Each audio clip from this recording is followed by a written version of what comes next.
So at today's meeting, we learned that there's about a 2 week window now that the residents, communities need to respond to the maps.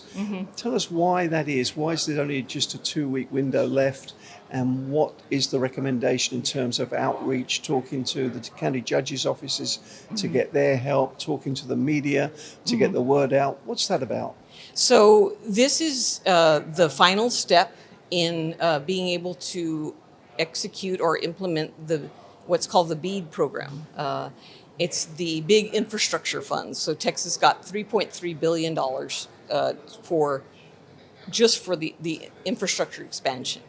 The applicants will be ISPs. So this is the last chance to impact the federal map to say, hey, no, it says we're all covered here, but we're not, or what are you experiencing? Maybe what we found a lot in some of the focus groups were maybe that first row of houses can get service, but nobody else in that colonia or that neighborhood, in some of the towns, right, are able to get service. So it's the last chance to give feedback. And what the state of Texas did was awesome in the sense that they have a resident portal tool so that residents, small businesses, nonprofits can go in and say, answer the questions and say what they're experiencing as far as broadband, whether it's available or not, whether it is reliable or not, whether, all of those questions. And it's our last chance to fix the maps. Now, there's another process after they go in, right? Then the ISPs go in and say, oh, no, actually they are covered. So there's going to have to be that back and forth, and the Texas Broadband Development Office is responsible for making those decisions, right? But what's great is that we're going to be able to keep that data that people put in, and we'll be able to compare it ourselves, right, to the outcome and the actual map. So regarding the 14 days, I would say it's a mistake. We've had to deal with a lot of challenging rules, that have been put in place that are out of touch or are there. The impact is that it will exclude, like the rules about the letter of credit that was going to make it impossible for any of the regional ISPs or smaller ISPs to even participate. We changed that. We worked together with coalitions across the country, and some of the counties here, chimed in, and people chimed in, and we worked on it together to change that. So it's unfortunate. They have actually until April for the full kind of challenge process.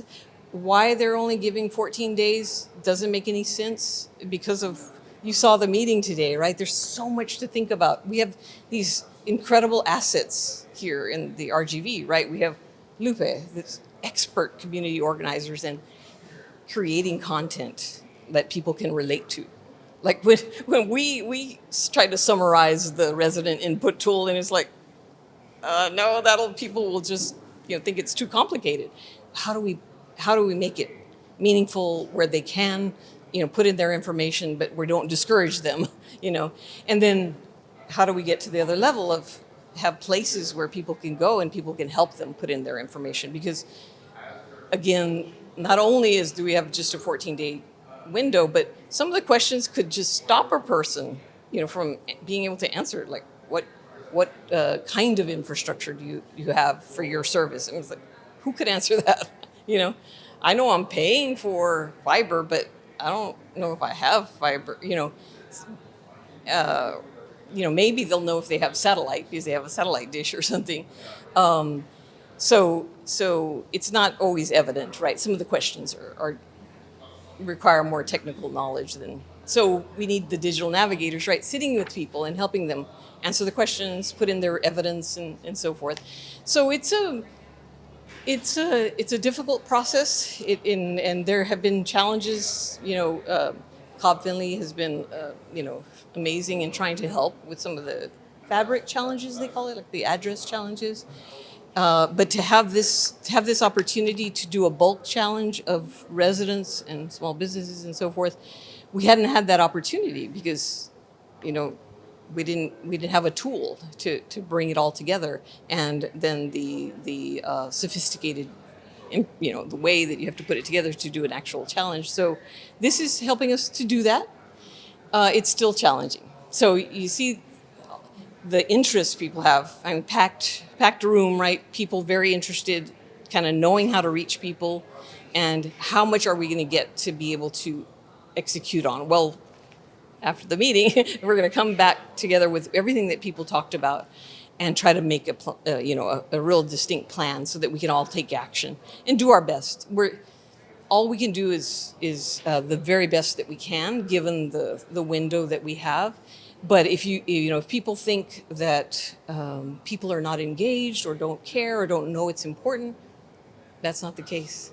They know it's important. They're here, just like the Colonia residents when you're meeting with them in focus groups. You know, they're talking to they were talking to me at the Federal Reserve. We're responsible for the economy. They were talking to me and telling me about an issue that is fundamental to our economy, but we weren't looking at. Now it's a huge issue with the Federal Reserve, right? It's the foundation of our economy, and we recognize that. So the wisdom, right, of people and working together, the power of working together, that's what the coalition is about, and that's what we're trying to achieve. Even knowing everything we know about the difficulty of the challenge process, the time frame, all of that, we're still engaged. We're still going to do our very, very best. And at the same time, our judges are wise, I think, in asking for a waiver not to use the map because it's inaccurate. So they've done that, and I know that they're following up and having the necessary meetings to talk about that because of the fairness, issue. It's not fair if the map is not accurate, and you're deciding funding on that. And they really made that decision. It was really a well thought out decision because the BOOT program, the programs that have come down so far have excluded this region because of the maps. So they were like, oh, okay, BEAD is coming. We need to take action. And so what's going to come out of that, we're not sure, but people are trying at all levels. In government, you saw the combination of government employees, of nonprofits that were here at the table today, and ISPs and construction firms and so forth that were here ready to roll up their sleeves, and they're staying afterwards so we can make the plan out of this meeting. So there's engagement, there's interest. It's going to be a matter of how effective can we be in executing on this opportunity and convincing the powers that be when it's not fair, when it doesn't make sense, when it doesn't reflect reality. That's been our challenge all along, right? So but people are engaged and they want to solve this. So and we know that this is a very important opportunity, but it doesn't end with this. This is the beginning, because we're in a digital economy. We need to solve this regardless of fairness or anything else, because the region depends on it. The young people here, we need to keep their knowledge and their all those assets here contributing to this economy. And the people that we have at the table, the young people who are doing community journalism with Trucha, telling their own community stories, right? They know the assets that are there. They know the amazing story. That we need those alternative narratives. They're not alternative narratives. They're the actual narratives. Now you have to be so careful with words, right? That need to be told, because there are assets here to invest in. And this idea that, people just don't sign up for the internet because they don't know it's important, has been proven false over and over again. So affordability, the challenge of all of that, the kind of infrastructure that it's reliable. Who's going to pay for something that goes out every time it rains? No, you'd be silly, right? You have to cut that out of your family balance sheet if that's the case. If all you can get is maybe a wireless service that is not reliable, right? Or the very, very expensive satellite service, So it just doesn't fit with a balance sheet. It's not about not knowing it's important. They know it's important. They told us it was important back in 2013, 14. This is important. This is important to my child's education, to my own opportunities for education.